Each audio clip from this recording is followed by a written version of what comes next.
Hey everyone, welcome back to 1 Minute IT Shot. In today's quick video, I'll show you how to find your Steam ID right on your PC in 2025.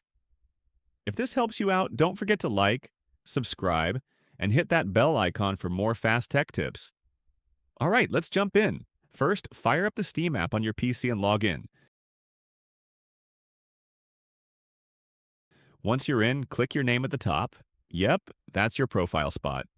From there, select Account Details to dive into your settings. Scroll down a bit, and there it is, your Steam ID, right next to your account name. Keep it handy for trading or joining friends. That's all it takes. Super easy. And that's it.